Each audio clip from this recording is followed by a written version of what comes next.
David Greenwalt, welcome to the Pain and Performance Podcast, man. Hey, thanks so much for having me. It's a pleasure to be here.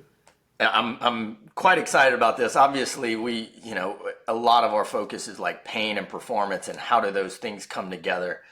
Pain's such a big motivator for people to improve. Like once I've felt whatever the problem is, it's very, very common that one of my patients comes in and they're like, I was dealing with this hip pain. I had a woman yesterday who had been dealing with jaw pain for years, got rid of it, and she's like, I feel so good. I want to keep this going. And she has parlayed that pain relief into like 80 pounds of weight loss and like this whole lifestyle change. So a lot of it, it's like we think of these as somewhat separate, like just trying to be healthy and trying to be out of pain, but so much of the concepts overlap. And so I think we're going to get into a lot of that stuff today. Let's give the people a little context of who you are. You've got such an interesting background and getting to this. So let them know where all this information is coming from. You bet. So, for whatever reason, even as a kid, I've been interested in fitness. I remember I'm in grade school in the 70s. So, in grade school, there was this President's Council on Physical Fitness Award, and you had to run a certain distance, broad jump a certain distance, climb a rope, do things like that. And I just wanted that award so bad. Why? I don't know. I mean, Can we bring that back before you even get into it? Like, what's that? well, I said, can we bring that back? Like, is there anything that equates to that today? Like for that, look what that instilled in you before we even get going. It's like Yeah. those little things that I feel like we are taking from the youth right now are affecting the future you. Whoever was going to come up and that little thing, that little motivation was going to change their direction. It's, where are we going to be in, another 40, 50 years if we're not even giving the opportunity for kids to have access to that. Anyway, I'm sorry. Go Yeah, ahead. no. And excuse me, I really need to look to be fair to, the powers that be at the government level to see if they still have that. I don't know. I've got two grandkids now, so I'm going to learn here, in a few years once they get into grade school. They're just little right now, but anyway, I was interested in that, and I wasn't a great athlete. I wasn't like, you've always been athletic. I was okay, but I was B team, C team. I was not A team starter, so in traditional sports. So, but I got that award a couple times. I still have the patch, the sticker, the certificate in a lockbox somewhere. It's 40 some years ago, and anyway, so fast forward, I've always had that interest in fitness. Kind of, did a little bit of home, lifting at home. I just had I thought that physiques that looked good were of interest to me. Just I admired them. So anyway, starting my senior year of high school, a guy who had really developed, he was 1 year ahead of me, and he really had worked hard and developed an incredible physique. I didn't know him that well, but I knew he was generally a nice guy, or heard that he was. And it was a Friday night, and we're just chatting, in a parking lot in the small town I grew up in, as you do when you're a teenager. And for whatever reason, he saw that I was interested in the conversation. He said, "Hey, you want to come work out with us?" Him and about 5 other people would work out, every Saturday at the YMCA. And I was like, "Heck yeah!" It sounds great. So I did. And that was August of 1982, and I haven't missed more than 2 weeks in a row since August of 1982 from training myself. So throughout my 20s and 30s, I did bodybuilding and powerlifting, and my weight would go from as high as 235 down to about 175 for 5% on stage, bodybuilding. I was a police officer then, and as a part of that, I had also owned a gym in 1987. That's kind of really when I started training people. But so as a police officer, I became an Illinois State Trooper. And when I got to the academy, I was using basic supplements then. I was, again, training, bodybuilding, powerlifting. And I thought, I want to start a little supplement business, retail supplement business. And if I could just make enough money to pay for my own protein powder, I'd be happy. And so I was like, and so I'm working 40 hours a week as a trooper. And so what I did was I placed these little classified ads in the back of the bodybuilding magazines, because this was 1992 and there was no internet. So I had a toll-free number, and I had just in our little house, I had a tiny little room, and I couldn't even answer the phone because I was working as a police officer. So people would call, they'd see the messages, I'd advertise in like Flex magazine or Iron Man, and just the classified ad with a toll-free number, and they'd call, "Dude, I want to get some protein powder," or whatever the deal was. and I'd call them back, and then, anyway, that business continued on, and over the course of about 5 years, it grew to about $5 million in revenue and 45 employees. So I just made my goal of paying for my own supplements. Yeah, just barely, right? Just, yeah. And so I was as surprised as anybody. And the reason I say that is because over that course of time, again, no internet, I would go to a medical library in DeKalb, Illinois, Northern Illinois University, and I would photocopy journal articles that were of interest in the supplement world, nutrition, exercise, fitness space. I would copy those, bring them back to my office. It was 45 minutes away, by the way, one-way drive. Come back to my office, read them, write about them, and we had tens of thousands of customers through this supplement company, and I wrote a newsletter each month. And so they knew my customers knew I was heavily involved in reading the research and writing about it. And a new supplement would come out, and I'd be like, "But is this true? Is ribose the savior that the magazines say it is? And what does it do?" And anyway, so my clients through the supplement company trusted me. And so what happened was, email came in. Doc, email came in. You're not going to believe it, but there's two-way communication in real time. Holy cow, And so people that had, trusted me in that space, and by the way, I'm still a police officer then, they wrote me and they said, "Hey, Dave, real quick, if it wouldn't be too much trouble, don't want to bother you, don't want to take up too much of your time, but if you could just tell me real quick how to lose 30 pounds and keep it off forever, I'd appreciate that." And so I gave it the old college try, answered it, as quickly as I could, realized pretty quickly I was doing them a disservice by trying to throw it on a bumper sticker in an email.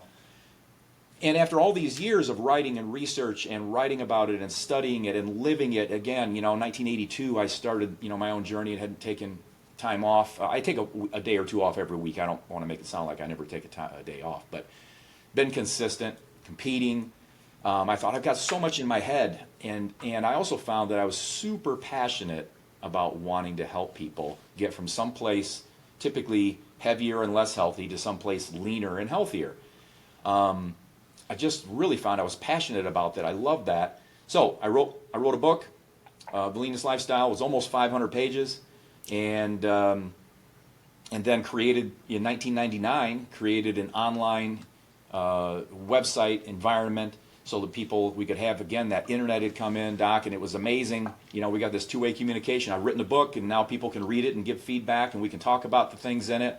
So I looked at that website, had nutrition and exercise and goal setting and motivation things and an ability to securely, communicate with a coach. And anyway, we've been doing that for 24 years. I don't sell supplements. I haven't for, probably close to 20 years now. But I've been coaching online since '99, and I'd say I'm more passionate today even than I was then because of all that I know, all the experience, and all the tools we now have. Yeah, I want to dive into a lot of the stuff that you've learned through there. I am curious, as you say that, what took you away from the supplement business? Was that just too many headaches or more energy distractions than being able to help people? Yeah, it was mostly that. We have 3 kids. They're all grown now and live, on their own, all married, the whole deal. But they were little then, and so there was only, one of me, and I just realized with time that I really wanted to focus more so in the transformation space. And one of the things that happened is I had met with a marketing coach before I actually launched the transformation, the Leanness Lifestyle. And we were going to talk about the supplement company, about growing it. And I had an all 8-hour day. I'd spent a lot of money for this 8 hours with this marketing guru back in the day. And then he asked me about testimonials. He goes, "You probably have a lot of testimonials through your supplement company." And I said, "Yeah, I do. I have a lot." But they were paper and drawers because, again, the internet wasn't quite here yet. But even so, I kept them, and people would write me and thank me for low prices, fast shipping, quality this. And I thought, man, it was kind of the impetus for me writing my book and doing the coaching program because I was already passionate about wanting to help people. But I thought, is this my legacy? Fast shipping, low prices, wide selection. And I thought, that's great. I know it helps people and there's a benefit to it. And I use supplements. It's fine. But I thought, man, I've just got more in me. And I just want to really be able to help people, kind of change their life. So I sold that company, went all in on, on Leanness Lifestyle. And anyway, that's kind of why I did what I did there. Just because we're on the topic, has your thoughts around supplements changed at all over the last 20 years of like where their purpose lies in this whole process of somebody trying to go through transformation? Not really. Okay. I remember, writing about, back in the day when you could actually buy a ephedrine HCl over the counter, and you would stack that with caffeine, in a 10-to-1 ratio, and caffeine in the 10 part, by the way, and then you'd maybe add in some low dose. Good clarification. Yeah, right. 10-to-1 on ephedrine part. Yeah, but anyway, when that was around, I wrote it in my book too, that kind of in a best case scenario, it's maybe at most a 1% difference, because you still got to do all the rest. Yeah. And so as it relates to supplements, yeah, I think when I owned the supplement company, I would try more things just because my head was in that space all the time and you were always paying attention to the newest thing that came out.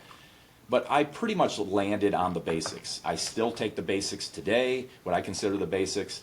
And so I still feel strongly that it's the basics and then kind of an as needed if you want to try, or if there's something maybe herbal, or if there's something else that may need to be, kind of a single nutrient kind of thing that you might be low on. Otherwise, I'm a real basics kind of guy. Yeah, I almost separate those out when we're looking at like, some of these different like compounds that it's almost strange in the supplement world, because you're like, there's some stuff that are truly supplemental to health, right? That like we can get from our food. And then what you're talking about, like, kind of some of these herbal things, some of these things that it's very, very unlikely that you would get them from a typical diet. And it's almost like we really should have a different terminology for those things. But so you said like, whatever that percent, a low percent comes from these types of, kind of quick fix things. Some of these supplements, some of them are probably other hacks. What's the other 90 to 99%? What falls in that? Yeah. Now you mean kind of overall lifestyle, nutrition, exercise, lifestyle, or are you talking about in the supplement space? Lifestyle, nutrition, living. Yeah, so, how do people, somebody who's listening to this, that's like, look, I'm in my 60s. I want to be healthier. I want to, transform in some way. I know I'm not going to completely change, whatever it is, 40 years of this stuff, but what is in that 90% that I need to be paying attention to start to change body composition to some degree, start to get healthier, start to get lean, start to think about how do I want to function in the next 20 years? That's an awesome question. So where I would want to start is just in the nutrition space. So what I would say is, over the past, we can argue over what it is, but 60, 80, 100 years, whatever it is, adults in the United States have increased their percentage of consumption of ultra-processed food to around 60 to 90% of what they eat is ultra-processed food. It was the other way around 100 years ago. Yeah, 60 to 90% at least of what we ate was what we'll call real food, and I'll define my adapted definition of that. And so what's happened is, over these, 60 to 100 years, whatever it is, ultra-processed food has crowded out real food. So one of the primary things that we want to do is turn, as we can, it back to 60 to 90% real food, and ideally getting as close to 90% as you can. And I say that because I want everyone to know you don't have to be perfect. You're not going to be perfect. There's still going to be stuff that's going to come in. Even if you're, just a true zealot, you're still going to get some percentage that's going to have some ultra-processed nature to it. But if you can get that 60 to 90% and crowd out the ultra-processed food, you are going to do an amazing world of good to your health, to your fitness, to your longevity, to your mental health, to the reduced dementia, to reduced Alzheimer risk, to, it just goes on. There's literally nothing health or biomarker related that isn't likely to improve if you make that switch. I think we feel it, right? When someone starts to do that, like I've talked to people who do, any version of this where they're like, look, I'm really trying to go towards this in our house. This is a very random reason, but hunting season was coming up and I still had 2 freezers full of deer meat. And so we were like, look, we're going to start eating deer meat like 3 times a week and just start trying some different recipes and stuff. And naturally we would eat that and we would both say like, I just feel good. I feel different eating this than I do eating a steak and, food from the store. There's something different about the way that I kind of feel after. There's an energy that you get. You're like, I'm ready to go, as opposed to, man, I need to sit down for a minute. I need to rest for a minute. So it's an interesting thing as we start to creep that in. What's the compounding effect of that you eat these real foods? And I really want your definition of that, because I have struggled with like, how do you explain that? And then you're like, I feel better and I have more energy. What do I use that for? And then what, this new purpose, this new activity, what does that catapult me to? The compounding effect of that alone could be dramatic. It really can. So let's just, so someone is walking into a grocery store later today, can at least have an idea of, in case I forget, Doc, let's make sure that you remind me, say, people will go healthy food versus unhealthy. I've got a different view on that. Good and bad. I've got a different view on that when it comes to food. So healthy, unhealthy, good and bad, and I'll cover that if we want to get to that. But my adapted definition of real food comes from, and anybody that wants to look it up, there are a number of food evaluation tools or principles or methodologies out there. One I like is called NOVA, the NOVA food classification system. Came out of a professor out of Brazil 10, 12 years ago or so. You'll see it heavily in research now. They're looking at it, they're evaluating the NOVA food classification system and others. It's not perfect, nothing is, but I really like what they do, and they focus heavily on the processing component of food. So my adapted definition, just to make it workable, because obviously there's incredible nuance and semesters long, information that could go into the NOVA food classification system. But my adapted definition that can get somebody closer as they're walking into the grocery store today to know if it's at least real food or not is this. Real food, whole or minimally processed edible parts of plant and animal, where, and this is the important part, well, that part's important, but this is really important too, where, if anything has been added to it, it's whole or minimally processed ingredients commonly found in kitchens. So it's kind of like, let me say that again real quick. So whole or minimally processed edible parts of plant and animal. That's probably, if you think about it for just a second, you go, okay, single ingredient, meats, plants, got it. And they still have to be processed to some degree. We've got to get it out of the animal. We've got to pull it off the tree or the shrub or the brush or whatever. We got to get it out of the ground. But then, if anything's been added to it, it's whole or minimally processed ingredients commonly found in kitchens. Let's dissect this for a second, because I'm working through that a little bit. So when we say like whole, that's like just the chicken breast that comes off the chicken. This is what it was. We took the whole thing off, plop, you can buy that thing. Right. If we're looking at like a minimally processed, so that's like almost a comma. Either they just took the whole thing, you buy the whole thing. Here's the broccoli we took off, you buy the broccoli. That's the whole thing. Yes. If it's not that, then, and they had to do some sort of processing to it, what would be an example of a healthy, minimally processed food? Yeah, absolutely. So you could have, riced cauliflower, real common and popular. You see it in the freezer sections now, right? Yep. And ingredients, cauliflower. Okay, but it's been spun, it's been chopped, it's been finely whatever. So it's ready to, it's in a different state, but nothing's been added to it.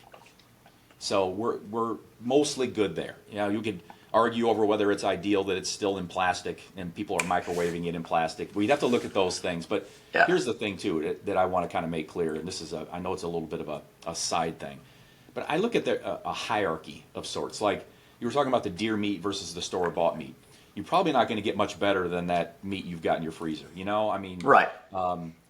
Now, I've been asked before, and just so that there's this, I think for clarity purposes and simplicity purposes, people will go like, yeah, all right, so I've got to eat everything organic and it's 5 times as much money and all that. Look, if you can, great, fine, got it.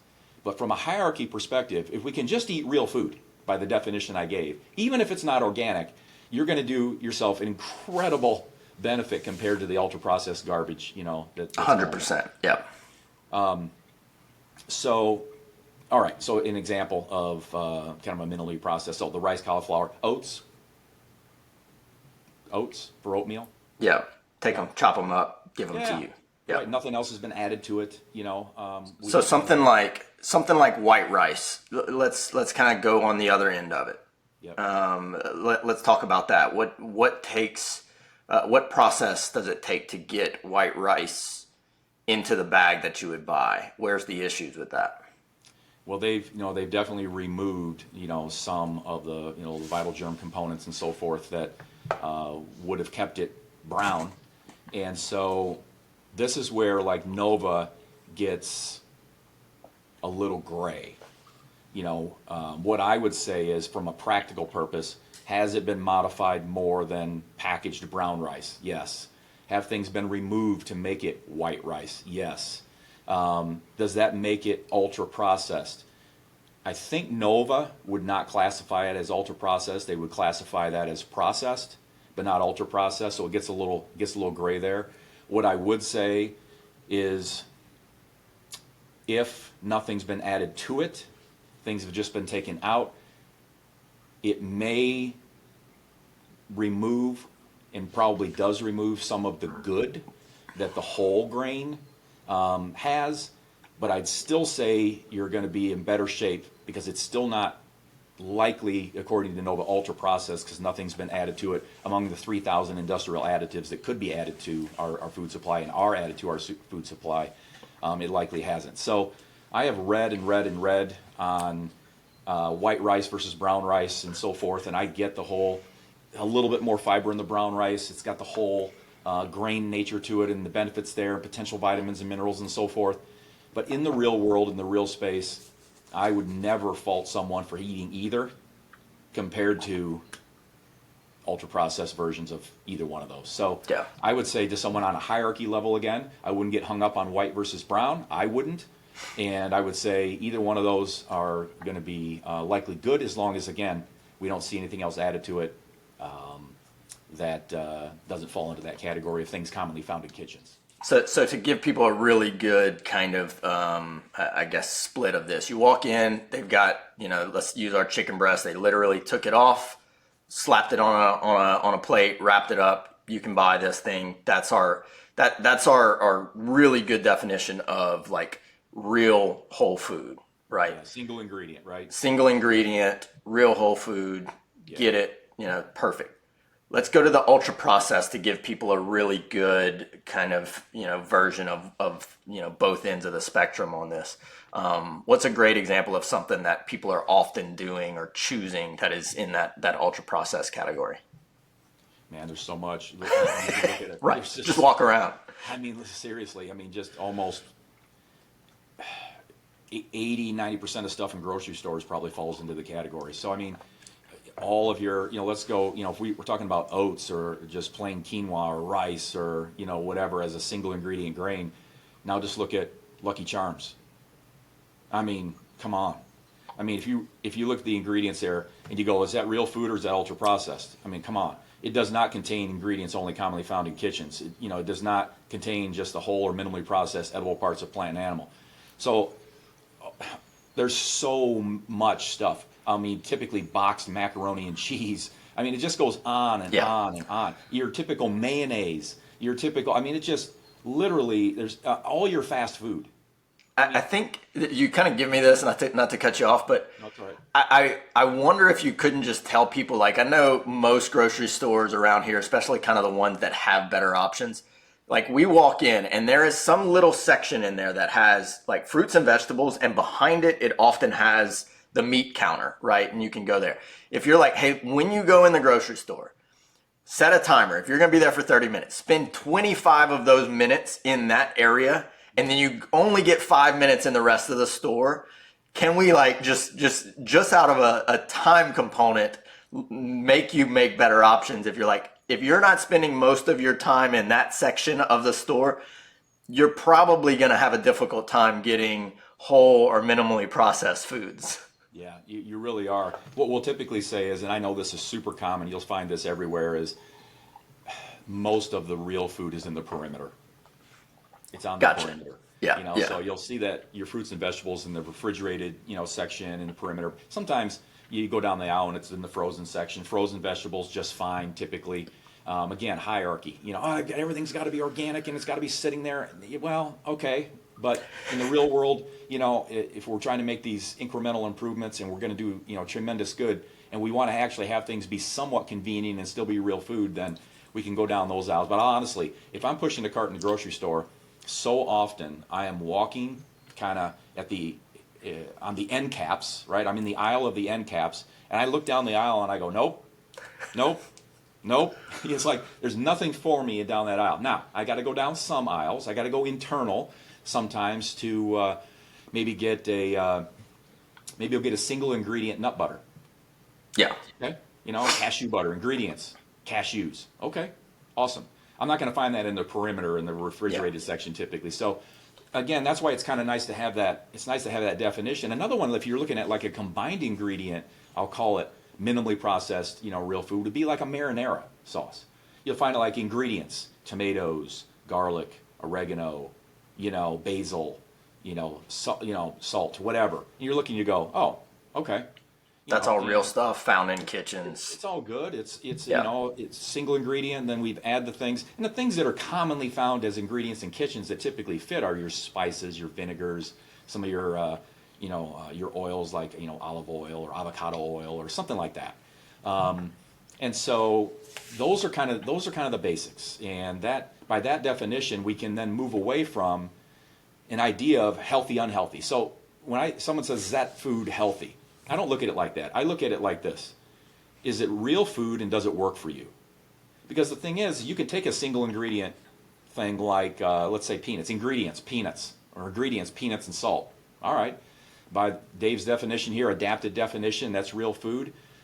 But there's a couple different ways that it might not work for someone. One, let's say someone's interested in fat loss and they find that when they've got peanuts in the house, their serving is the jar. So it doesn't work for you for the goal you have. So in that case, even though it's real food, we don't want to pound our fists on the table and say, you said it's real food and it's okay. Yeah, but you eat a jar at a time, so it's not okay for you. And the other thing could be, obviously, allergies and things like that. And peanuts is a good one because we're all aware of the peanut allergies and things. Even though it's real food, it could be obviously deadly to some people. So even if it's not at that level, there could be some kind of allergic or sensitivity response to certain things where it just doesn't work for you. So instead of healthy, unhealthy, I'm like, is it real food and does it work? And then I just completely get away from bad, good. Yeah, it's not, no moral connotation to it whatsoever. Is it real food? Does it work for you? Yeah. So if people are starting to understand that, like, okay, that makes it much easier for me to start, I pick up the thing. Is this real? Is this whole or minimally processed? My answer to that intuitively is yes. If my answer to that is I don't know, it probably means the answer is no. Right. Where do they go from there? Like, now I can make better choices just in that little paradigm right now. If somebody has that, write that down, because if you leave this, listening to this wherever you're at right now, and you write that down and have that be a question every time you're going to purchase or eat something, you're going to be in a better place in 6 months and a year, for sure. Oh my gosh. You're going to be, honestly, Doc, you're going to be at a better place in 3 days. And I don't mean weight-wise. I don't mean like transformation, you completely, but headspace. You may notice, like some of the things you said you had noticed is that you just felt better. better mental clarity, or you just felt like mood was different. The thing is that people don't realize how detrimental ultra-processed foods are to mental health. Every single week, research is coming out. I have never, in probably 15 years that I've been looking at research on ultra-processed food, I have not seen one study, not one, that said that mental health was better for people who ate the most ultra-processed food. It's always the other way. And people go, well, what do you mean mental health? Inexplicable anxiety, depression, cloudy thinking, memory, dementia, mental, the mental energy. IQ goes down. IQ goes down in both children and adults for the higher level ultra-processed food consumption. So some of that, and I can speak personally from this. There was a time many years ago where I had inexplicable depression. My wife actually said to me, she goes, "Why are you depressed?" And I said, "I don't know. Family great, money was okay, roof over my head, all my needs, basic needs were met, more than my basic needs were met. Life good. I'm a gratitude-focused person, but I was still blue. Not all the time, but too much of the time." And what I learned is, this has been, 15 or so, 20 years ago, what I was eating was more the 90s low-fat healthy, right? So as long as it's low-fat and whole wheat and that kind of stuff, it was not necessarily perfectly okay, but it was, more like, okay, this is what we do. And I found for me that, and again, the research just backs this up every single week, that I had this cloud over me too much of the time. And when I finally it took me about 6 personal trials to believe it. Because I would switch to the real food like I just defined, for you, and I'd be like, nah, it's got to be that, I had more clients. I don't want this to be true, so let me go back and retest I don't it. want this to be true. So my wife was probably nicer to me this week, or I had new clients, or I had a business boom, or something positive happened, and that's why I feel better. And I'd be like, all right, let's just go back to the low fat, blah, blah, blah. And then, here comes the Eeyore. And if you're not old enough, Eeyore from Winnie the Pooh always had a black cloud hanging over his head. And I go, wait a minute, are you kidding me? All right. And I'm talking just a few days. Yeah. Go back to the real food, clouds parted, blue sky. Yeah. And it took me about 6 tries to, like you said, get to the point where you're like, all right, quit, you have the answer. Yeah, I don't want to completely get us off track, but to piggyback on that, we often still follow this, but we've changed it since, where we're like, really, really good about doing like whole foods, paying attention to what type we're eating 6 days a week. And then often we take a day and we just loosen the reins a little bit. If we have events, you got people in town, Right. To have that, like, I know that that's just one day. This has been a long time. It makes it much easier for me to do that and not fall off the rails. And patients have kind of felt the same. So, but there was a time where that day off was like everything. I'm going and I'm getting, starting the day with donuts, and I'm eating, pizza at lunch, and then I'm going by, ice cream at the fast food place and getting French fries, and the same exact thing that you would say, one day of doing that. And then the next day just didn't quite feel the same energy. And then the next day have a little bit of like fogginess and maybe kind of feel down, be not depressed, but just, you don't feel right. And same thing over and over and over again. It's like, man, I have these 2 days where I just don't feel great mentally, emotionally. And it's like, I wonder if that's because that's a day or two after we do that. Yeah. And, you do that experiment, and like you said, 6 to 8 times, like, no, that can't be. But so now, like, we still have a day off, but it's like, okay, let's have a day off and splurge a bit, but be smart about it. And a world of difference those next couple of days after. So it really is one of those things that when you do that, if you're having these, difficulties, and as we'll dive into, the emotional side of this is massive. Yeah. And it creates probably we're talking about the positive momentum that you can get from it.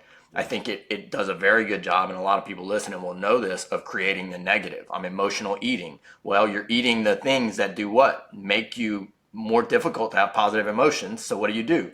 You eat more of that stuff because you don't know what else to do, and now we're on that spiral. Absolutely. It's like it's chicken and egg, and it's circular. It's right. It's all of it. It really is. And just one thing feeds another. And the other thing is that ultra processed food is highly addictive. So you run into that and you're like, why do I have such trouble? One of the things I have a huge problem with is this messaging of all things in moderation. Yeah, here's what I'm going to say. And it's not my quote, but nobody really knows who said it first, so I'm just going to say it. All things in moderation, including moderation.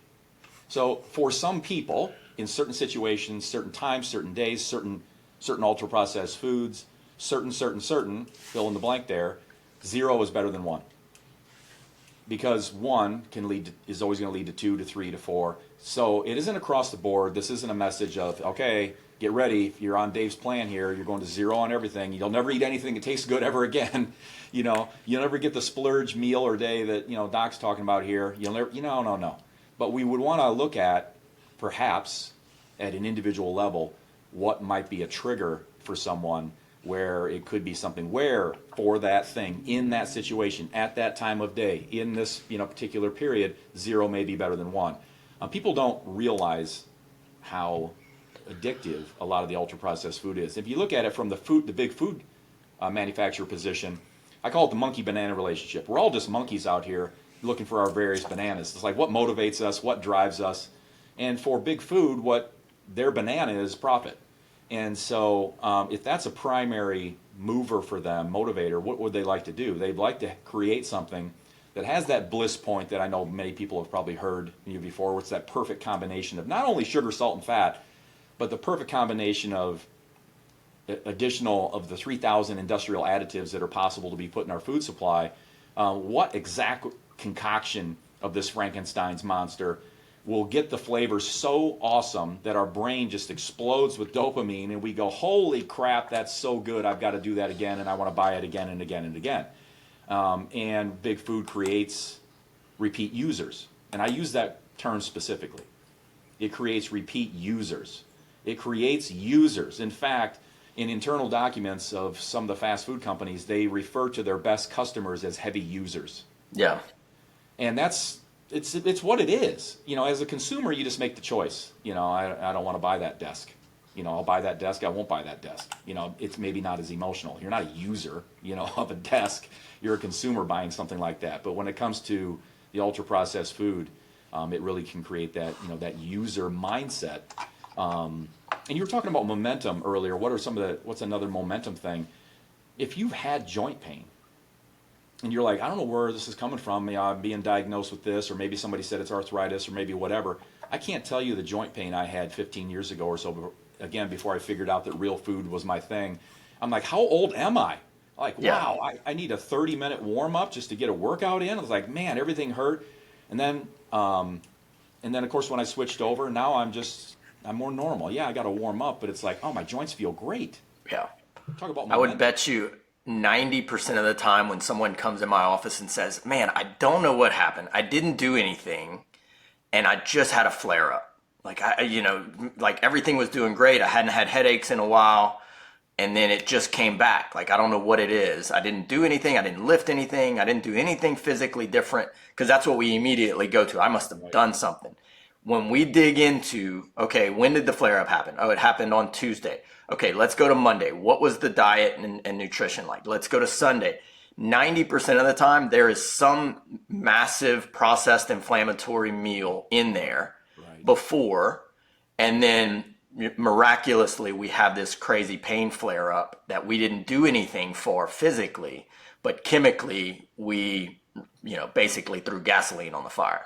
Yeah, absolutely. I mean, it's so common. It's so under-recognized and underappreciated.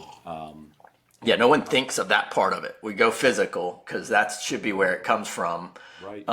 We don't often, and I think we see this a lot today. We don't think of the stuff that we're putting in our bodies all the time as a big mover of our physical function, but at the same time, we'll think of like medicine as this thing that can change dramatically. And you're like, we're taking this thing that can change the chemistry inside, but the food that's made up of, if we really get down to like the atomic level, similar stuff, we're like, oh, well, that might change it a little bit if it's processed, if it's not processed. Let's jump back on that for just a second. If somebody is, hopefully, I think everybody's kind of getting that. idea of what are the choices. Then let's take that next little step for them. Where do they go next if I'm committed to improving this part of my life? Yeah. So, all right. So let's say that you've got the nutrition part down, like you're saying. All right. Let's go into movement, exercise, daily activity. So for this one, I I'm a basics kind of person. Again, it depends on the person. I get people that come to me that are, highly trained. They're long distance athletes or they're bodybuilders or whatever they are. But 95% of my people are just everyday people.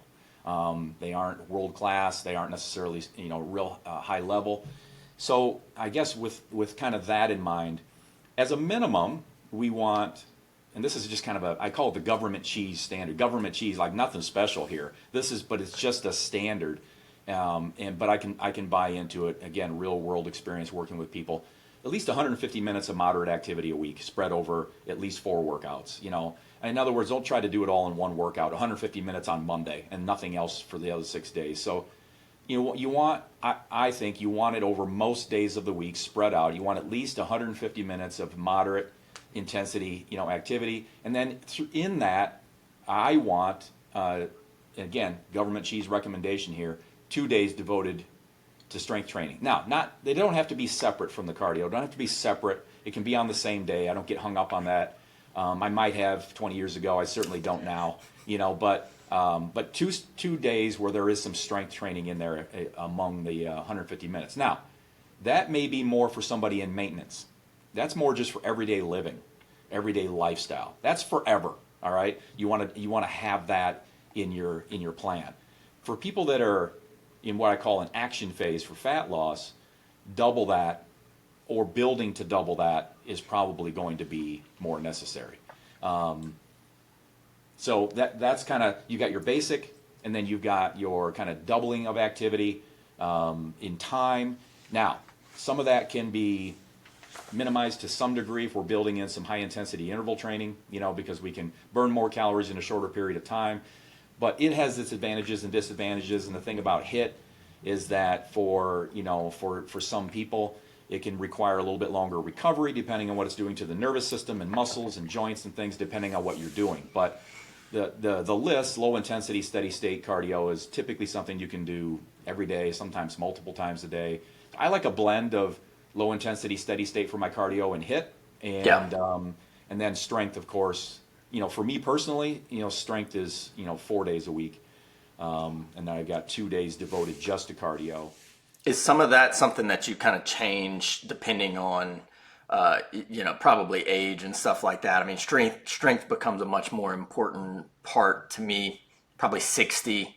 It gets really tough once we hit about 70, 75 to maintain muscle mass. So like, let's build up as much in the bank as we can. Let's invest a lot while we have the income coming in, right?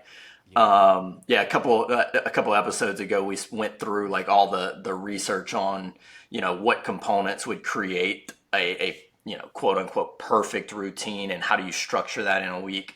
And I think that's great. And if y'all really want to dig into it, I think that's like 2 or 3 episodes ago. But it's really that's the component of, I'm already consistent with the basics. Let me fine tune this to get better results. Until you build the habit muscle, don't even worry about any of that stuff. Set a clock when you start doing activity. Do you hit 150 minutes?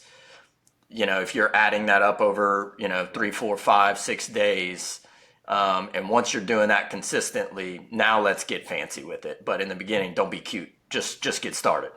Absolutely. And I say all the time, in the beginning, it's the habit that matters most.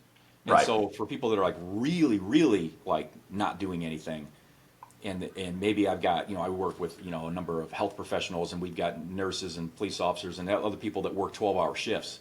Well, that 12-hour shift is there. You got an hour travel or whatever. Your day is 14, 15 hours, and then you still got a few things you've got to do when you get home. So I say that as an example for somebody anybody who's got a crazy, crazy busy schedule, And when that's the case, I'm like, look, 10 minutes, just 10 minutes on those crazy busy days, is going to be better than nothing. And if so, I'm going to promote doing something that's a bit more of a strength metcon kind of thing, because sarcopenia is real. I mean, sarcopenia, the age-related decline of muscle, is going to happen unless we do strength training, because it's use it or lose it. And muscle is just precious. We don't want to lose a drop of it, and so everything we can do to preserve it is going to be critical. So, on a super crazy busy day, 10 minutes, check the box. It's just going to check it. And then on your days off, again, I didn't make the rules, don't shoot the messenger. On your days off, it may be like 90 minutes a day on your days off, kind of hitting it hard, so you get in, whatever. Right. And we're talking about, kind of muscle. How much do you think that people need to start like paying attention to the type of foods that they're taking in? When we're talking about, quote unquote, counting calories, doing macros, how much protein versus carbs versus fat that you are getting in. I know, let's accept, get started, make good choices, start moving. Right. Now people are like, okay, that's great. Let me really maximize my results.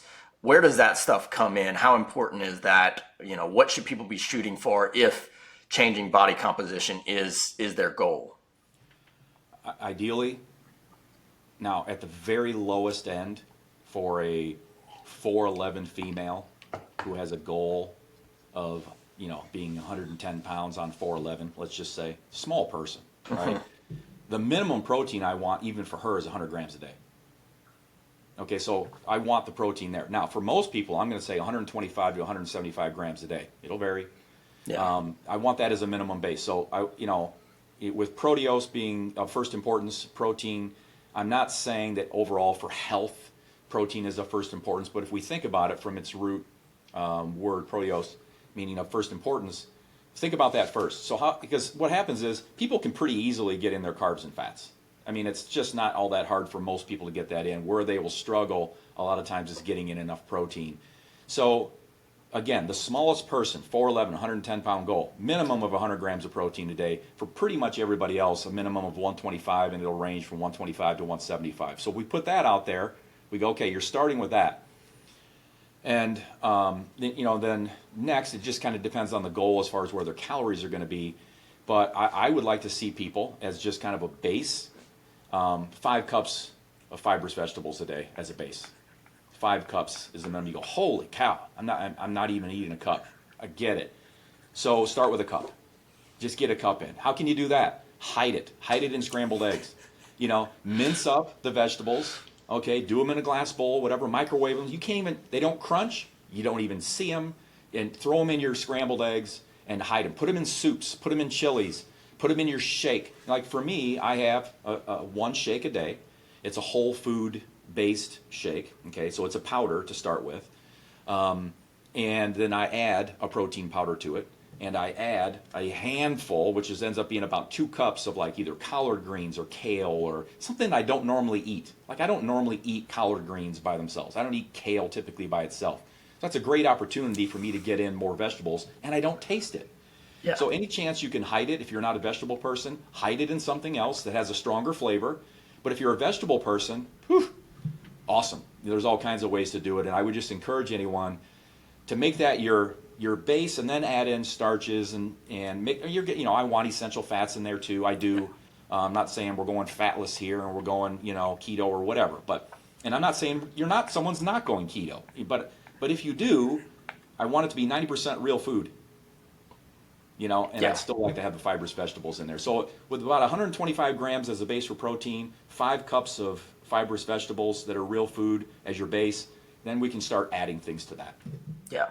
And you can kind of adapt that to whatever your beliefs around eating are. Yep. Like start with that as your framework. And then if you want to be pescatarian, fine. Make those choices, but they have to fit in the paradigm. If you want to be vegetarian, that's fine. If you want to go, if you want to go carnivore, that might be a little bit difficult, but what are your thoughts on some of these like really strict, elimination style diets like that? it's funny. I recently discussed with my students. There's a ton of research on, let's say, the Mediterranean diet, right? Positive, good, and I came to the realization, sometime back, that anything that quote unquote works, and what I mean by works is maybe not necessarily just for fat loss, but works in the framework of health span, longevity, that kind of thing, where you're going to have positive, good numbers on your biomarkers, the common ones that you can get in blood work and urine work and this kind of thing, plus your blood pressure and, the things that kind of make up, a strong, positive, healthy metabolic profile. If it works over the long term, it is going to be low sugar added real food. And so I look at, they go, Mediterranean diet, what is it? Low sugar added real food. All right, if you go carnivore, if you're going true carnivore, what are you doing? No sugar added real food. Right. What about vegan? If you're doing it as rock solid as you typically could, you're going to find the ones that work the quote unquote best are low sugar added real food. It just goes on. It's always low sugar added real food or no sugar added, but low sugar added is typically going to work, just fine.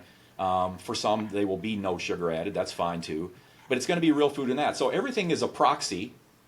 It's like everything is a proxy for low sugar added real food. So when I look at that, carnivore, vegan, pescatarian, if it works, it fits in that. If it fits in low sugar added real food, I can pretty much get on board with it, at least to work with someone long enough until they either grow tired of it, which often happens, or they don't, but most often they do. And but we can work with that. Yeah, I love that because it's like there's so much debate over how we should eat. But if you dig into the research, there's very little debate about how we shouldn't eat. Yeah. The things that we should take out, like we're talking about, is pretty standard across every study. When we start getting kind of in the acute area of what time frame should we eat in? Should we be, kind of doing it in the morning? When should we be doing the activity? I think what we're doing in that is like we're trying to get into these little nuances that account for like little tiny percentiles, but we're skipping over the big, Grand Canyon to pay attention to the little stream that we're kind of worrying about there. And so, it's definitely one of those things like you can pay attention to all those things. If you're getting, low sugar added real foods as the bulk of your thing, if you're getting 150 minutes and we're checking those boxes, all right, now if we want to get cute, we can get a little bit cute and kind of dive into some of that stuff. Yeah, absolutely. You can start to, kind of drill down into those specific areas, but, at least, cover the basics as best you can before you start, flying off into these other areas that aren't just going to they're not going to yield the return on investment, that the bigger things do. And so, yeah, no, absolutely. Incredibly helpful. I think that, even just kind of given a framework for thinking about some of this stuff from an eating and exercise standpoint will help a ton of people. If we look at this and we kind of, take a step back a little bit and look at kind of society as a whole, where we're at, I feel like the last couple of years really opened our eyes to where we're at. We kind of, we showed up, we had this test and we failed it pretty severely as a society. We look at that and say, we need to step up our game. We really need to change some stuff on a societal level because, who's to say next time we're not faced with a much more, look, this has been a really, really tough couple of years for a lot of people, from family members, from health, from everything. Right. But it could have been much, much worse. So, when we look at it from that standpoint, how do we start to, from a societal level, make some changes that this way our grandkids aren't in a position where this could really, really get out of hand in the next, couple of decades? It's a great question. So what I first want to say is we can't wait for top down. You absolutely can't wait. It's not going, you and I, Doc, are going to be in our grave. This is my belief, and I'm a positive, focused person, but I'm also, I believe, a realist to the best of my ability. We're going to be in our grave before top down it changes enough for it to matter for us. So we can't wait for the government. We can't wait for Ivy League EDU sites. We can't wait for the American Academy of Nutrition and Dietetics that certifies all our registered dietitians. Nope, can't wait for them, because the monkey banana relationship, okay, what drives people, what drives the motivation? So for politicians, they want to get reelected. That's the number one goal. I hate to say it, but I wish it was they want to serve their constituents in the best way possible. That's part of it, but I think the number one goal is to get reelected, which takes a ton of money. And so you got special interests funneling a ton of money into them, and then big food, what's theirs, profit. All right. And I'm not saying that's evil and malevolent. I'm just saying we need to understand the relationship. If we understand the relationship, we don't even have to judge it as, you're a terrible person, you're awful as a human being. I'm not doing that. But I'm just saying I understand what the politicians are doing. I understand what big food is doing. I understand that the American Academy of Nutrition and Dietetics is in the pockets of big food, and the big food is supportive of them. And that influences, they're really smart, good people, but it influences their messaging. So with all of that, and then all of the policies that come out of Department of Health and Human Services and so on and so on and so on, we can't wait, because those things aren't going to change. They're going to keep preaching the message of moderation in all things. There's nothing you should ever say is off limits. Ultra-processed food is fine. Just stop before the second bite. Always just push away from the table. All the crap that ends up not serving people well because they're not taking into consideration the addictive nature of things. So with that said, what I would say is the hopeful message is, so we don't wait for them. We go bottom up. And the thing is, where I'm really positive and hopeful, is that at the individual level we can win this. So how do we win this, and how do we make it so, like you said, we don't have our kids and grandkids even worse than we are? And look, the latest data that came out said that in the United States, 50% of adults are going to be obese by 2030. I see no reason why that won't be true. We're 43% obese right now. So you're looking at, 7 years going to 50% obese, right? Yeah. 2030, 50%. I can't believe that won't happen. But that, because I'm looking at it from the societal population-based data. But here's the thing. For any person listening, you don't need to be a part of that population. You don't need to be among that group, because at the individual level, and I know that I've only just barely touched the tip of the iceberg sticking out of the water today in these things and all the things that we look at, because there are 6 pillars and blah, blah, blah, that we really go into with our clients in the emotional fitness space and the mental space and what drives willpower and all that. But in our obesogenic society, obesogenic just means, all things external and internal that drive the overconsumption of ultra-processed food. That's how I define obesogenic. All things external and internal that drive the overconsumption of ultra-processed food, because that's what drives obesity. With that being said, at the individual level, we can make choices. And here's the thing. What's a huge obesogenic factor for kids? A huge obesogenic factor for kids is parental or guardian modeling. I mean, look, my kids are all grown and gone now, so I can speak from the hindsight, and I remember well, and now we've got grandkids, and I'm working with clients every day that have kids, and so it just continues on. Here's the thing. They hear us, but they see us. Yeah. And they hear what you're saying, Dad and Mom. They hear what you're saying, guardian, or whoever's taking care of the kids. They hear you. Hey, you're going to eat healthier, Johnny. You need to eat healthier, Sally. But meanwhile, Mom and Dad aren't. They're not modeling it. And so the kids go, I feel a disconnect there between what you're saying and what I'm seeing. And by the way, you're handing me dinner's always mac and cheese and chicken nuggets or whatever. And that doesn't match up with what you're saying. So there's a disconnect. So that's one of the obesogenic factors. That's one of the reasons that kids in our society today we're seeing adult diseases with them, type 2 diabetes, fatty liver disease, and on and on and on, that just didn't used to exist. So what can we do for the kids? Be the example. And from that N of 1, from the bottom up at the individual, I'm not someone to just say, pull yourself up by your bootstraps. And I'm like, look, we've got to pay attention to what ultra-processed food does to us so that we know we're dealing with this addictive, toxic stuff so that we can address it, properly. But in your home, anything you can do that moves you an inch closer to more real food, where you're just by 1 inch crowding out ultra-processed food, And if you've got kids at home that are still at that impressionable age, looking up to you for guidance, and I kind of say, I said this with my kids. I said, we have great control over what our kids eat until they get their driver's license. You know? Once they get their driver's license, man, I remember getting my driver's license. I mean, you could go anywhere you wanted, you know. And it does happen before that. They're at friends' homes. They're doing this. They're sleepovers, whatever they're doing. And but by and large, we have great control over what they eat. If we are, I've said it this way when my kids were, little. I said I don't allow the inmates to run the asylum. So, my kids, it was respect on both sides, but in our home, we're going to at least, do this. And my kids ate some junk every day, and I'm not saying kids can't, but again, it's that overarching. What do we do? What do we believe in this house? How do we eat? And as parents, if we model that, one, we take care of ourselves. We don't wait for government or anybody else to do it for us.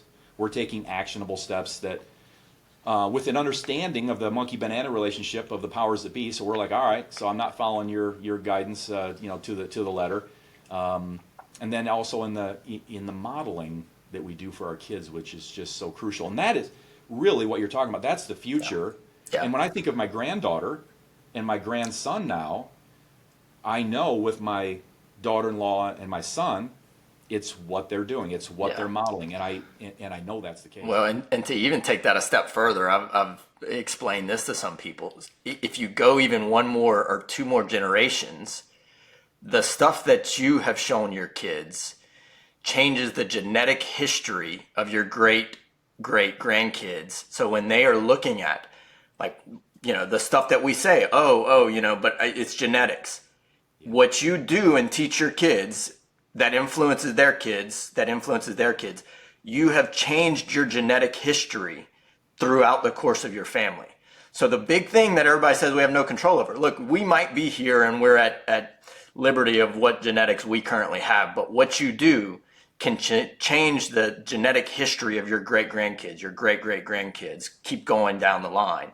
Everybody says they work so hard because I want to make a better life for my kids, my great-grandkids, blah, blah, blah. Do this, make better choices, and you're truly changing the life that they can have. The blueprint that they have to live in is changed because of what you've done. Sometimes that's like aha moment, It is, and it's, I'm sure you referred to it on previous editions of your podcast, but I think of epigenetics is what we're talking about here. We're talking about how genes express based on everything, based on thoughts, environment, nutrition, exercise. I mean, you name it. Everything we put in our body, everything we're surrounded by, everything that infiltrates, every chemical, everything, every thought, every feeling, every emotional state can impact that. And I can't agree more. It's so incredibly important that we do take, I'm going to say, responsibility for learning what we need to learn so that we can really adapt to the environment we're living in, to this obesogenic environment, understand what those forces are that are driving us to overconsume ultra-processed food, have the tools to battle that. So for ourselves, but for not only the immediate, like you said, what are the sons and daughters and whatnot doing now, but what are their sons and daughters doing because of it being more difficult genetically, not impossible, never impossible, but still more difficult genetically because we fed them XYZ. Yeah. It's again, these are things that are still being discovered and uncovered and elucidated, but we do know a lot more now than we did 15 years ago on this whole epigenetic space, and it is incredibly powerful and real. And I'll just say it's another reason to, at the individual level, do.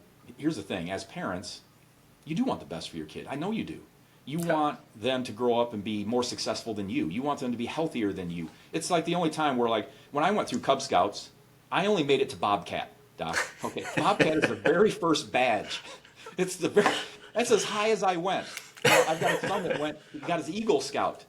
And so there's no jealousy. It's all just like, I want all of you guys to be better than me. I want you guys to be more successful. I want you to be happier. I want you to, all of it. And as parents, we want that.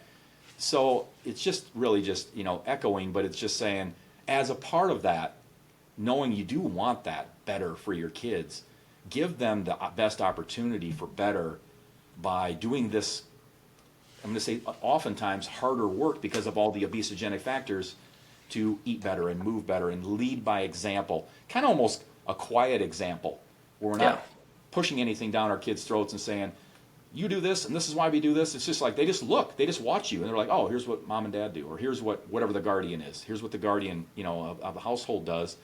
And it's, yeah. I want to be respectful of your time, but I did want to kind of at least have a little moment on this. So when we talk about kind of the mental, emotional side of this, as somebody's kind of going through this, I mean, even listening to kind of the last, 5 minutes, you kind of get a little emotional thinking about it on that scale. But when someone's trying to go through this transformation and, they're really kind of getting to the point, hey, I'm ready to do it. Can you talk to the psychological aspect of that for just a minute? You bet. So we've got, and I'll just mention it because I want to hit the emotional fitness space. But as far as people will think a lot of times that they don't have willpower, but they do. They've demonstrated it every which way but Sunday in many other areas of their life.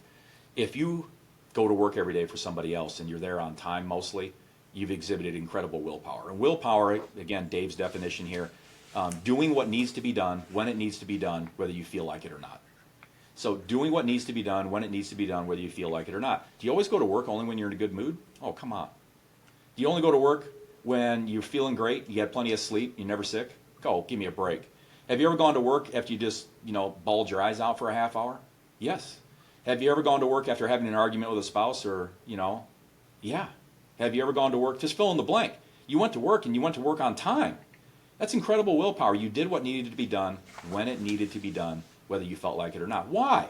The reason you did that, which is willpower, discipline, is your why was strong enough to get you to do that. It wasn't just the money. It was all the things, all of the things that go into why do you have that job. Maybe it was mostly money, but maybe it was other things, community and a feeling of contribution and satisfaction and all the things that go into it. The same thing can be said about, we were talking about kids, picking up your kid from school or soccer practice. When was the last time you just blew that off? Matter of fact, I just reminded someone right now, they're like, their kid's been at school for, 8 hours. Shut down. Dang, I forgot to go get, no, you didn't forget. And you didn't do it. Take a left. If you're driving and listening to this, take a left. Right. Yeah, get to the school. They're waiting for you. No one has to remind you of that because you're like, oh my God, I'd be mortified if I was almost late, let alone forgot to pick them up. Why? Because your why for wanting your child to be able to count on you, for that respect, for that love, for all the things that go into that is so strong, you will do anything to make sure that they are taken care of. Here's the thing. I said I was just going to mention it, but I'll just say this, then I'll move on from it. The same thing applies to a transformation, but people don't think it does. And people have heard, maybe recently in the last 10 or so years, that a why is important, but it's still minimized. I'll ask people, why do you want to lose these 30 pounds? Just like to get healthier, feel a little better. Oh, man, that's great, but that's not enough. Yeah. And we need to drill down and make that stronger. All right, so that's a psychological component. What's Find the why. Willpower? So the way I say it is why power drives willpower. All right, so moving on from that, I briefly mentioned that ultra-processed foods are addictive, so then we kind of come over to this huge emotional fitness space. And the way I think of emotional fitness is increased self-awareness, feeling authentically good more often, and self-regulation. Self-regulation meaning, putting off the short-term immediate gratification for that longer-term, delayed gratification. So through emotional fitness, increased self-awareness, feeling authentically good more often, and kind of self-regulation, delayed gratification, we can keep the nutrition and exercise more on point, more consistently. We will make the better decision in that moment of truth where it's like, man, I just got the news, or I just felt this thing that feels overwhelming, and every time I feel this thing, again, maybe it's the argument with a spouse, maybe it's something from work, maybe it's a bad piece of financial news, maybe it's whatever it may be, we'll call it a trigger, whatever it may be, typically the response is like this. just that fast. And they turn to ultra processed food, alcohol, Yeah. whatever it may be, and it's that fast. When emotional fitness is stronger, we can put a little space in there, and we can recognize there is a space. And Viktor Frankl, concentration camp survivor, author of Man's Search for Meaning, respected. His book is considered a classic, as it should be. He says between the stimulus and the response, there's a space, and in that space, we have the right to choose our response. But a lot of people have become so conditioned. I call it a conditioned automated response. They become so conditioned to the trigger is X. I'm overwhelmed. I won't be able to handle this. Anxiety's off the roof. I don't know what to do with it. Boom. Got to turn to ultra-processed food, alcohol, or whatever the thing may be. But with continued work on emotional fitness, there can be that space. The temperature can be brought down in the moment. We don't have to go so catastrophic. We can recognize that it's not catastrophic. It was just an argument. It was just a disagreement. It was just a piece of financial news that we'll have to deal with. It's not pleasant.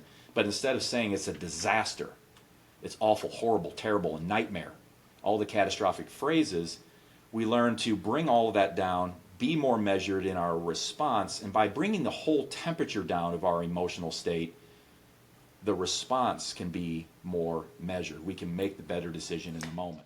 Is there some easy things that people can do? Not that this is like, I don't mean easy as in like, oh, it's just as, just do this little thing, but, some small little tips when they have those moments that they can kind of catch themselves before it happens, so that they're starting to build that space or recognize that space more? Yeah. So I first, I want people to do what you can to take a breath. Seriously, like just breathe. Just in through your nose and out through your mouth if you can, just, 10 times, 6 times, whatever it may be. Just slow it down just a little bit, because that can help kind of bring it into a little bit more of a, parasympathetic state. And it's just really good. Mindfulness meditation, good, but breathing exercise is good. But even if you don't get into any of the fancy stuff, just breathe for 15 seconds. And then what I would say is dispute the irrational as you can. So there's a concept called disputation, and that's what it is. It's like when that message hits you, it can feel like end of the world. It can feel like you can't handle it. It can feel like it's going to be a disaster. But you have a lot of history to prove that you've survived every day, including today, and incredible challenges, and you are a very resilient person. So look for evidence that counters the false message as you can. Say, hey, wait a minute. I'm okay. I've been here before. I can get through this. I will work through this. Just start with that. Just bring it down to less catastrophic. And again, the breathing a little bit. And then as you do that, I want you to focus on what you want.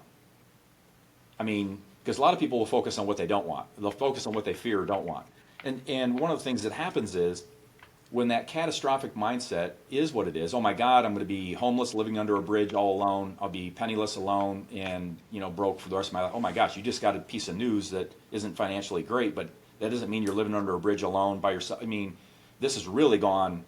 You're forecasting this horrific state that isn't going to happen.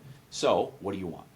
And so it's kind of like the primary is focus on what you want, not on what you fear or don't want.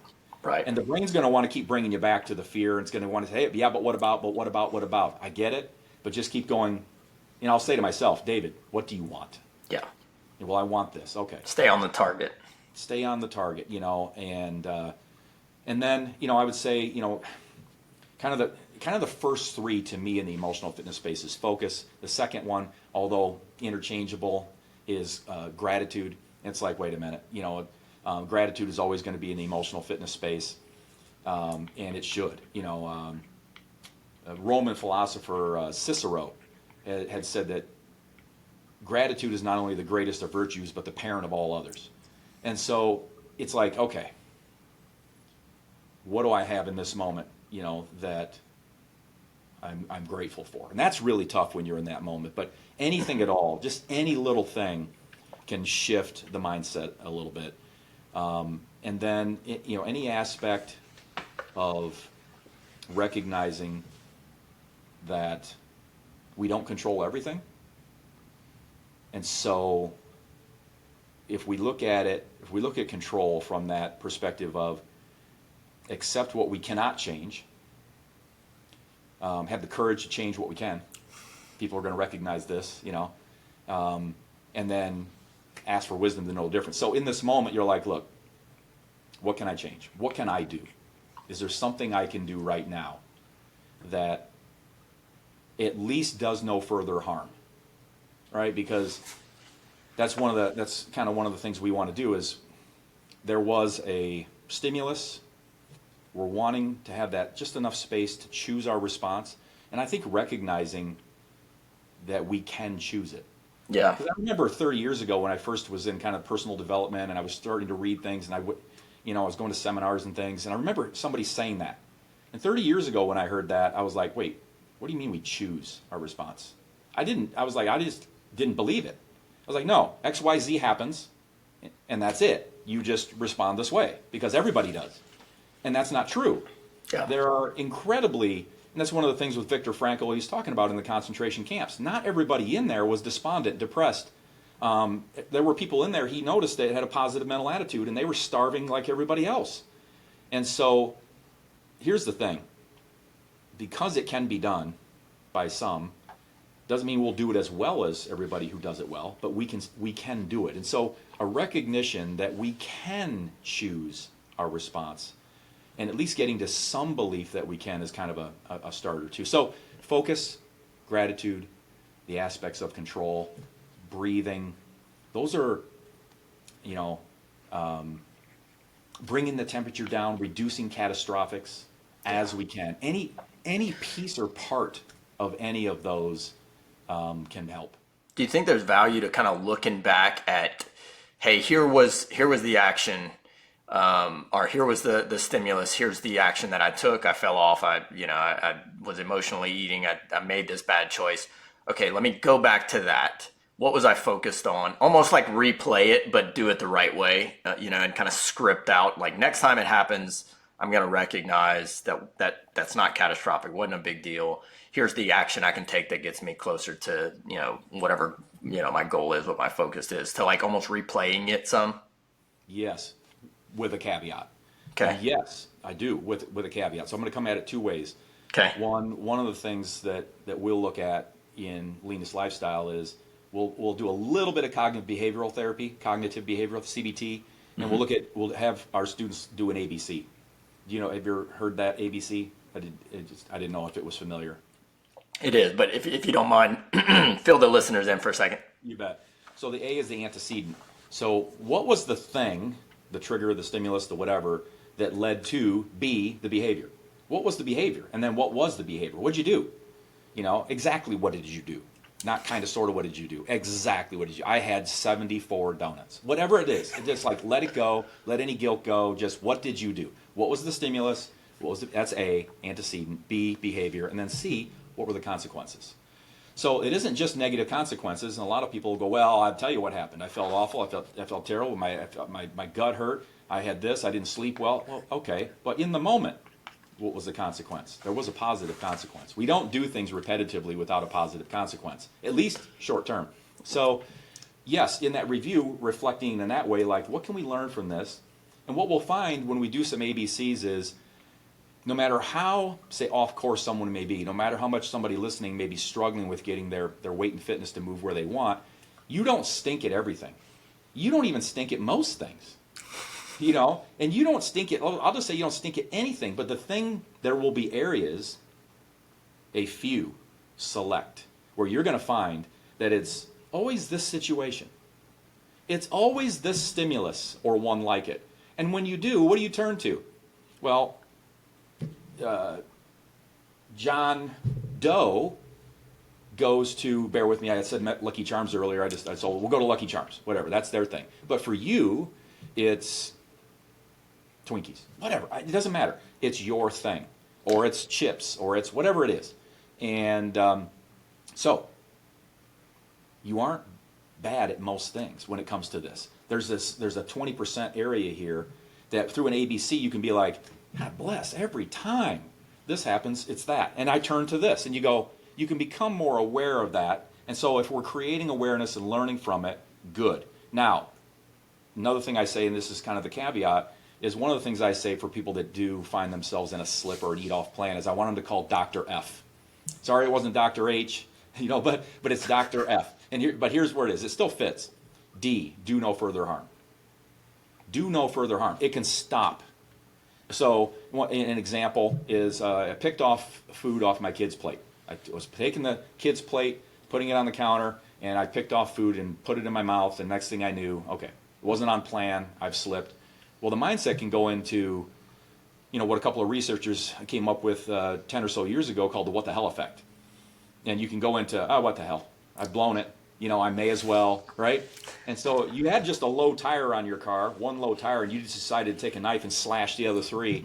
Right. All right? So D, do no further harm. We're calling Dr. F.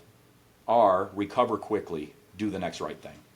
It doesn't have to start tomorrow. The day isn't shot. It isn't all done. I'll do it next Monday. It can literally be just the next thing. And so it's that first arrow, second arrow thing, where it's the first arrow doesn't usually cause the greatest harm. That little bite off the kid's plate is very minimal overall. It's almost inconsequential if you stop it then. So recover quickly, do the next right thing. And then the F is fail forward with forgiveness. So fail forward, comes from, to me, it comes from John Maxwell, in the sense, what does fail forward mean? Only look at it in the rearview mirror long enough to see what you can learn from it. Only look at it long enough to see what you can learn from it. Then get your eyes in the direction that you want to go, which is to the front. So you want to be looking back to the front, because what happens is that review becomes rumination. And it just goes on and on. It can be a slippery slope, probably. Oh, man, you just think about it over and over, how bad it was and just how you should have done it. And just all day long you're playing over how awful it was. And that self-condemnation doesn't do anybody any good for continued progress. The research out on that is being harder on yourself, self-berating is not the answer. Self-compassion is. Beautiful, beautiful. Dave, we could do this. I think we got to like 2 of our list. I love it. I love it. We may have to get all the listeners to throw some questions out and do a round 2 at some point. Where can people find about all of the book, Leanness Lifestyle? Where can they follow you? Where can they get all the information from? I'll just make it simple. The website has all the links for social or anything else. They can contact me there too if they want. But the website is lluniversity.com.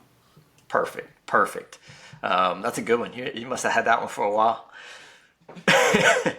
Honestly, I came up with that website domain because I was like, Leanness Lifestyle. Well, let's see, I'll spell that out. 2 N's, 2 S's. I'm like, I said, had I known I was really going to be doing this 24 years later online, I might have come up with that first name to be a little easier to spell and all that. So I just shortened it up for the website. lluniversity.com, right? Yep. Perfect. Dave, we ask all our guests if somebody listening to this can do one thing today to get a little bit healthier, what would that be? Eat one thing. Real food, more than you would have. Just one thing more. I'm talking go small, because some people will be like, okay, I'm gonna do the whole day. Dave said eat some real. I'm gonna do the whole day real food. No, go smaller. You go, well, okay, I'll eat breakfast and lunch. Go smaller. Like, I'm not kidding you. If you have any vegetable anywhere in your arm's reach at all available, and you don't eat vegetables, one bite is something to do. So anything I can get someone to do to just micrometer wise eat a little bit more real food, that's where I would have someone start. Dave, thank you so much, man. This has been awesome. I think there's a ton of value. Y'all may want to go back and listen to this one again. Put some of this into action. Do that one thing. Grab that vegetable, grab that whole food, whatever you got around you, get it started, and you'll be much better for it. Dave, thanks a lot, man. Thanks for having me.